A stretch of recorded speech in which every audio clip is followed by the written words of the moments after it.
आज मुलायम सिंह यादव का निधन हो गया।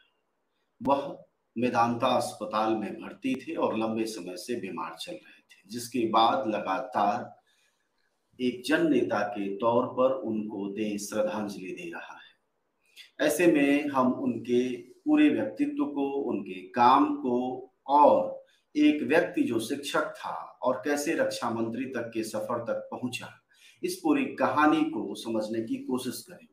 क्योंकि कहा जाता है कि पिछड़ों के बड़े नेताओं में से और लोहिया के बड़े शागिर्दों में से एक थे। हमारे साथ इस वक्त बातचीत के लिए उमाकांत लखेड़ा है। वह वरिष्ठ पत्रकार है और सबसे बड़ी बात कि उन्होंने लंबे समय तक न सिर्फ पॉलिटिकल रिपोर्टिंग के दौरान, बल्कि जब वह रक्षा मंत्री थे मुलायम सिंह यादव, तब भी उनके साथ काम किया है। उमाकांत जी, आपका स्वागत है। और इस मौके पर जब देश मुलायम सिंह को सर्वाधिक इस वक्त देख, सुन और जानने की कोशिश में है, वैसे में आप सबसे पहले श्रद्धांजलि स्वरूप उनको क्या कहना चाहिए? देखिए, मैं मुलायम सिंह जी को श्रद्धांजलि स्वरूप नई जनरेशन, जो राजनीतिक नेताओं की जो नई जनरेशन है, उसको ये कहना चाहता हूँ कि राजनीति एक बहुत सीरियस विषय है, गंभीर विषय है, गंभीर क्षेत्र है। और मुलायम सिंह जी को जब हम श्रद्धांजलि दे रहे हैं ऐसे मौके पर, मैं ये कहना चाहूँगा कि राजनीति का कोई शॉर्टकट नहीं होता। जो लोग युवा नेता, कई लोग हैं जो रातों रात शॉर्टकट करके राजनीति करना चाहते हैं, या राजनीति में पद हासिल करना चाहते हैं, या राजनीति के शीर्ष पर पहुंचना चाहते हैं। मुझे ऐसा लगता है कि उनको पहले मुलायम सिंह यादव की राजनीति को गांव से लेकर के, स्कूली शिक्षक से लेकर के, गरीबी से लेकर के, साइकिल पर चुनाव प्रचार करने से लेकर के, और मैंने मैंने 1981 में मैं दिल्ली में, मैं जो छात्र था और इसी के दिल्ली आया हुआ था, और एच हेमवती नंदन बहुगुणा की पार्टी के वो नेता थे। तो ये उत्तर प्रदेश से, लखनऊ से आए या इटावा से आए, ये मुझे ध्यान नहीं है। लेकिन मुझे याद है कि ये हेमवती नंदन बहुगुणा के 5 सुनहरी बाग लेन पर, रोड पर जी। 5-7 लोगों को लेकर के सर्दी के मौसम में आए, और हम भी धूप में बैठे हुए थे, बाहर इंतजार कर रहे थे बहुगुणा जी से मिलने का। तो ये भी हमारी बगल में बैठ गए कि भाई मुलाकाती के तौर पर बैठ गए जी। बहुगुणा जी से मिलने का।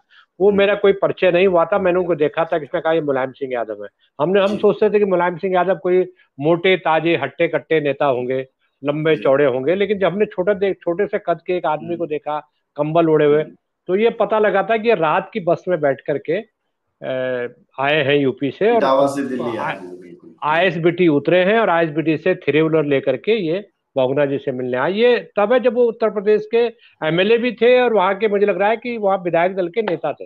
तो जी। मुझे एग्जैक्ट ध्यान नहीं है, मैं क्षमा चाहूंगा, लेकिन वो किसी जिम्मेदार पद पर थे, और वो ऐसे भी कर सकते थे कि वहां से वो टैक्सी करके दिल्ली आते। तो जी। लेकिन वो बस में बैठ के, नाइट बस में बैठ के, अब आप ये समझ सकते हैं कि सर्दी के मौसम में नाइट बस में बैठना कितना दुष्कर यात्रा होती है। तो मुलायम सिंह जी जमीन के नेता थे। मैंने ये देखा उनको कि जैसे कि आपने सवाल पूछा कि मैंने उनको देखा कि भाई वो एक एक आदमी के, कार्यकर्ता का ध्यान रख रहे हैं। हम उनके साथ रिपोर्टिंग करने गए, एज एज ए हम डिफेंस रिपोर्टर थे, वो रक्षा जी। मंत्री थे, तो हम डिफेंस के किसी प्रोग्राम में लखनऊ गए। लखनऊ से वो हमको इटावा लेकर के आ गए, क्योंकि उनका कुछ पार्टी का प्रोग्राम था। मेरे साथ कॉकटेल की समस्या थी। उनकी पार्टी कवर करता था, और रक्षा रक्षा का रिपोर्टर भी था। उनके आने के पहले मैं रक्षा रिपोर्टर था, ऐसा नहीं था कि उनके आने के बाद बना। तो मैं दोनों जिम्मेदारियां मेरे कंधों पर होती थी। तो मेरे को बड़ा सौभाग्य हुआ कि उनके साथ बहुत बहुत सारी यात्राएं करने का, चाहे पॉलिटिकल हो, पार्टी के जलसे हो, या चुनावी रैलियां हो, चुनावी सभाएं हो, या कारगिल युद्ध बाद में हुआ, पहले हम कारगिल हुए थे। वो जी। कारगिल पर सेलिंग हुई थी, तो कारगिल गए, और उन्होंने वहां लोगों से चर्चा वगैरह की। उसके बाद हम राजस्थान गए, जैसलमेर गए, रामगढ़, जहां पर हमारी सेनाओं ने 1961-71 के युद्ध में, 65 के युद्ध में, वहां पर पाकिस्तान की सेनाओं को रोका था। रामगढ़, राजस्थान, जी। जो जैसलमेर से कम से कम 150-150 किलोमीटर आगे, हम आगे। बाई जी आगे गए। उनके साथ ही हेलीकॉप्टर में बैठ के गए, और वो सब देखा। हमें आर्मी के लोगों ने दिखाया कि यहाँ हमने ये पाकिस्तान सीमा थी, और उसके बाद हम रैकी करके वापस आ गए। तो मेरा ये जी कहने का मतलब है कि उनकी जीवन एक खुली किताब थी, बहुत ज्यादा विवाद उनके जीवन में थे, बड़ी विवादास्पद फैसले भी लेते थे, लोगों को अपने खिलाफ भी कर देते थे। जैसे उत्तराखंड का आंदोलन जी हुआ तो मुजफ्फरनगर कांड हो गया तो एक पूरी बिल्कुल। जमात उनके खिलाफ हो गई। तो उन सारी मुश्किलों से निकल करके उन्होंने राजनीति की, और मुझे लग रहा है कि उनके जाने के बाद, साथ ही उनके देहांत के साथ ही, उनके बारे में जो अच्छी या बुराइयां हैं, वो बुराइयां उनके साथ ही खत्म हो जानी चाहिए, और ये बुराइयां आंकने का किसी और मौके पर लोगों को इसका जी इसका जिक्र करना चाहिए, ऐसा मैं मानता हूँ। बिल्कुल। एक चीज और कि आज के समय में जब हम अपने नेता को याद करते हैं या युवा पीढ़ी जब याद करेगी, तो जाहिर तौर जी पर भविष्य की राजनीति के तौर पर मुलायम सिंह को देखेगी। भविष्य जी की राजनीति को अगर आज के दौर में हम देखें, तो भारत की राजनीति सांप्रदायिकता के एक उलझन में फंसी हुई है, एक मकड़जाल में फंसी हुई है। वैसे में एक लंबी लड़ाई सांप्रदायिकता के खिलाफ लड़ी, जैसी भी लड़ी मुलायम सिंह यादव ने। आप इसको किस रूप में देखते हैं? देखिए, मुलायम सिंह जी, नो डाउट, इसमें कोई शक नहीं है कि मुलायम सिंह यादव भारत की राजनीति में जो ये तो सोशलिस्ट पॉलिटिक्स थी कि राम मनोहर लोहिया के बाद, राम मनोहर लोहिया तो एक विचारक थे, उनका कोई वो ऐसा नहीं था कि उनका कोई बहुत बड़ा जबर बिल्कुल जनाधार हो और उनके नाम पर वोट पड़ बिल्कुल। रहे हो, लेकिन उनकी जो विचारधारा थी गैर कांग्रेसवाद की विचारधारा, क्योंकि उस समय तो जनसंघ बहुत कमजोर हालत में होता था, तो देश में दो विचारधाराएं थी, कांग्रेस और कांग्रेस के खिलाफ। तो जी तमाम जो ताकतें थी, वो कांग्रेस के खिलाफ जो तमाम ताकतें थी, उन ताकतों के एक मजबूत प्रोदा के तौर पर मुलायम सिंह यादव थे। और जो कांग्रेस विरोध की जो राजनीति थी, जिसमें सोशलिज्म, समाजवादी जो राजनीति थी, और जो कांग्रेस के जो राजनीति से तमाम असहमत लोग थे, जो कि कांग्रेस में भी इस तरह के तमाम, मोहन धारिया थे, मृणाल गोरे थी, और तमाम, इवन सुरेंद्र मोहन थे, जी तमाम तरह के जो विचारक थे, जो बड़े करीबी थे राम मनोहर लोहिया के, जनेश्वर मिश्र वगैरह, ये तो खैर मुलायम सिंह जी के साथ आ गए, लेकिन मैं ये मानता हूं कि एक बड़ा स्कोप था गैर कांग्रेसवाद की राजनीति का। तो गैर कांग्रेसवाद की राजनीति की जब जब चर्चा होगी, तो उसमें एक मजबूती के तौर पर मुलायम सिंह यादव का नाम लिया जाएगा, क्योंकि उन्होंने एक एक जमीनी कार्यकर्ता के तौर पर, एक संगठनकर्ता के तौर पर, एक प्रशासक के तौर पर, एक जननेता के तौर पर, उन्होंने उन तमाम लोगों को जो वंचित थे, चाहे वो सेकुलरिज्म के तौर पर भी उनको याद किया जाएगा कि उन्होंने सेकुलरिज्म की एक नए, जिसको कहते हैं एक नए प्रकाश के तौर पर वो उभरे, और उन्होंने उत्तर प्रदेश में भारतीय जनता पार्टी और उनकी साथ की तमाम जो शक्तियां थी, उनका मुकाबला अपने बलबूते पर किया। जैसे कि बिहार में लालू प्रसाद ने किया, तो उत्तर प्रदेश में भारतीय जनता पार्टी का मुकाबला करने के लिए मुलायम सिंह यादव ही अकेले फोर्स थे। और उन्होंने, देखिए, मैं तो मानता हूं कि 2003 में जब उनको उत्तर प्रदेश की गद्दी पर बिठाया, तो एक ब्लंडर भारतीय जनता पार्टी ने किया था कि वहां हंग असेंबली हो गई थी, तो मुलायम सिंह यादव को कह दिया आप सरकार बनाइए।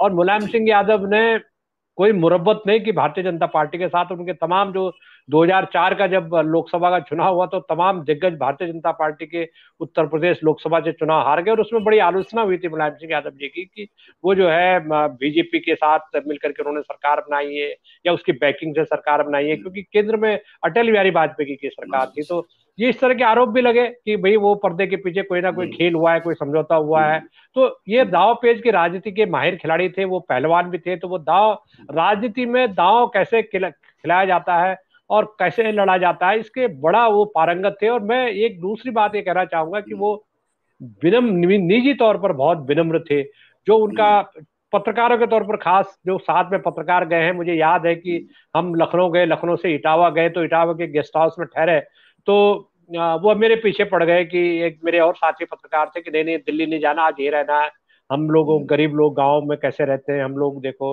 हम लोग सब गरीब है, यहाँ गांव में रहते हैं। तो हम बड़े मुस्कुराए, तो उन्होंने कहा नहीं नहीं नहीं, आपको रुकना पड़ेगा।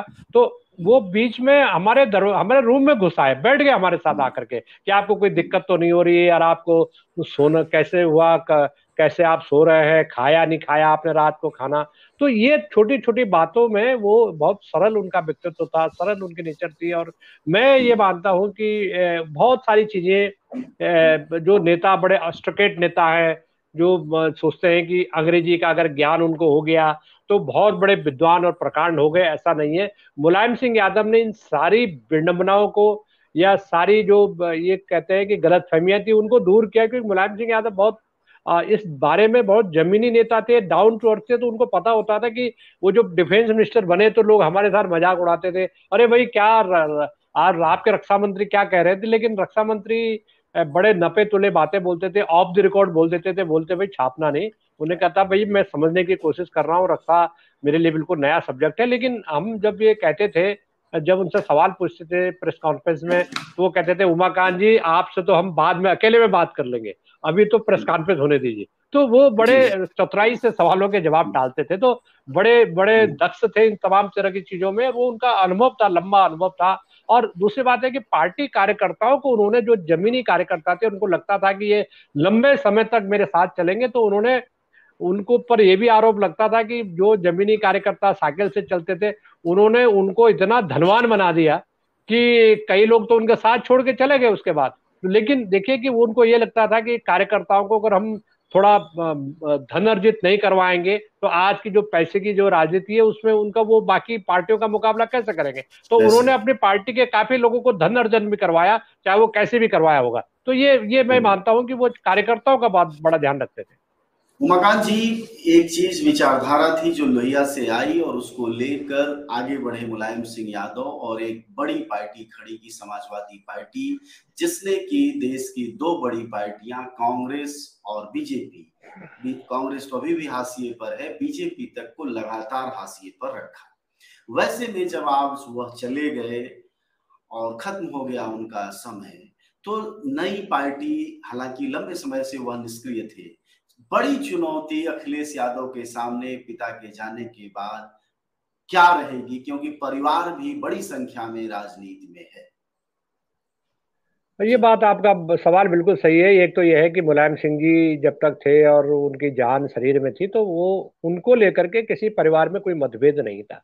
तो एक तो पारिवारिक चुनौती, परिवार के जो वोट बैंक है, और परिवार जैसे, चाहे वो शिवपाल सिंह यादव है या दूसरे तमाम तरह के जो उनके जो धर्मेंद्र चाचा यादव ताऊ हैं, दूसरे हैं धर्मेंद्र जी। यादव वगैरह हैं, तमाम तरह के जो नेता हैं, कम से कम 5-6 लोगों को तो मैं निजी तौर पर जानता हूँ।